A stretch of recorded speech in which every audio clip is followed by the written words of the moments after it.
যে কোনো ভালো অভ্যেস ভালো জিনিস পারাটা ক্রেডিট আর না পারাটা ডিসক্রেডিট।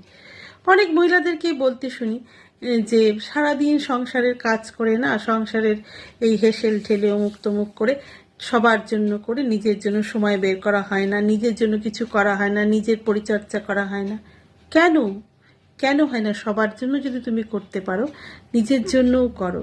পারাটা তো ক্রেডিট, না পারাটা ডিসক্রেডিট। তবে হ্যাঁ, অনেক ক্ষেত্রেই হয় না, সেটা ব্যতিক্রম। যেন ধরো অনেকের ক্ষেত্রে বাড়িতে অসুস্থ ব্যক্তি থাকে, যাদের পরিষেবা করতে করতে সময় পাওয়া যায় না, এটা অনেক কারণ থাকে যার জন্য পারা যায় না, সেটা তো আলাদা ব্যাপার। ব্যতিক্রমটা তো নিয়ম নয়, তাই না?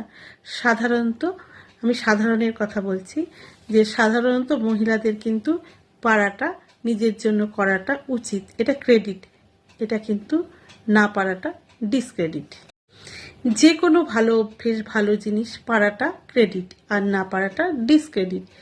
অনেক মহিলাদেরকেই বলতে শুনি যে সারাদিন সংসারের কাজ করে না, সংসারের এই হেসেল ঠেলে অমুক তমুক করে সবার জন্য করে নিজের জন্য সময় বের করা হয় না, নিজের জন্য কিছু করা হয় না, নিজের পরিচর্যা করা হয় না।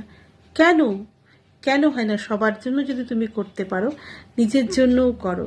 পারাটা তো ক্রেডিট, না পারাটা ডিসক্রেডিট। তবে হ্যাঁ, অনেক ক্ষেত্রেই হয় না, সেটা ব্যতিক্রম। যেন ধরো অনেকের ক্ষেত্রে বাড়িতে অসুস্থ ব্যক্তি থাকে, যাদের পরিষেবা করতে করতে সময় পাওয়া যায় না, এটা অনেক কারণ থাকে যার জন্য পারা যায় না, সেটা তো আলাদা ব্যাপার।